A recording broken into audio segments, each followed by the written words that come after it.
বসন্ত এসে গেছে, সেটা আশেপাশে দেখলেই আমরা বুঝতে পারি যে বসন্ত এসে গেছে। যার অপেক্ষা করি আমরা সারা বছর, যে ওয়েদারটা এতটা সুন্দর, মানে কোনো মানুষ নেই যে বসন্ত পছন্দ করে না, বাট আমি তো প্রচুর পছন্দ করি।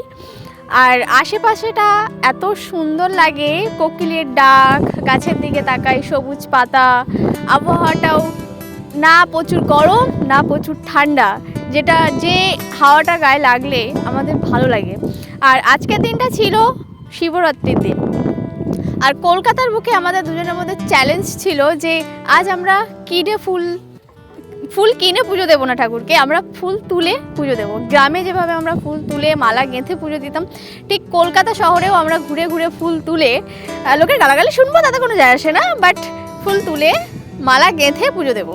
এটার মজাটাই আলাদা ছিল, কিন্তু জানতাম না কোথায় ফুল গাছ কি আছে, বাট হাঁটতে হাঁটতে পেয়ে গেছি সমস্ত কিছু। আর এই গাছটা হচ্ছে কৃষ্ণচূড়া গাছ, আমরা বলি কৃষ্ণচূড়া গাছ, বাট আর কে বলে কৃষ্ণচূড়া জানি না। কিন্তু গাছটার দিকে তাকালেই মনে হয় যে আর অন্যদিকে তাকাতে ইচ্ছে করছে না, কিছু সময় এখানেই তাকিয়ে থাকি, তারপরে মন ভরে গেলে দেখে দেখে মন ভরে যাবে, তারপর অন্যদিকে তাকাবো, বাট সেটাই হচ্ছে দেখছিলাম।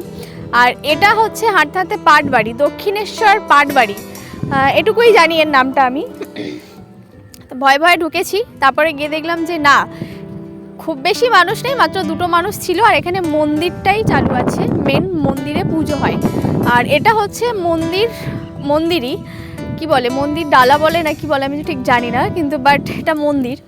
আর কি অবস্থা হয়ে গেছে এখানকার, আগেকার দিনের জমিদার বাড়ি, যতটুকু জানি যে জমিদার বাড়ি হবে মনে হয়।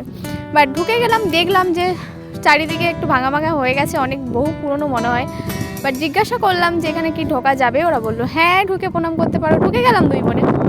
আর চারিদিকটা তাকিয়ে আমার একটা জিনিসে মনে হয় যে আগেকার যারা জমিদার ছিল বা রাজা রানীরা রাজবাড়ি ছিল, তাদের ওই স্থানগুলো গেলেই কষ্ট হয় যে আমরা বর্তমানে এত পরিশ্রম করছি যে সুখে থাকবো বা আমাদের জেনারেশনগুলো সুখে থাকবে, পরের জেনারেশনগুলো, কিন্তু একটা কথা মনে পড়ে যে আমরা এত কষ্ট করি, অনেক মানুষ আছে যারা কষ্ট করে কিন্তু সেই উপভোগটা করে যেতে পারে না।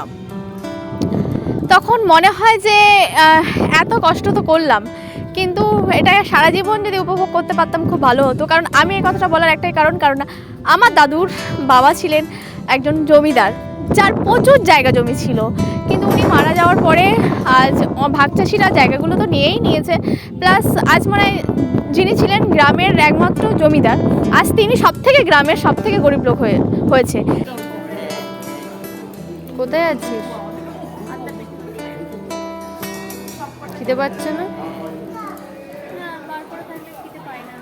ঘুম পায়নি?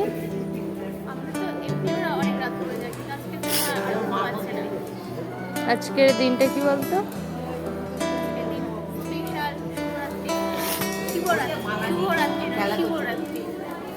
আচ্ছা, শিবরাত্রি পালন করা হয় কেন?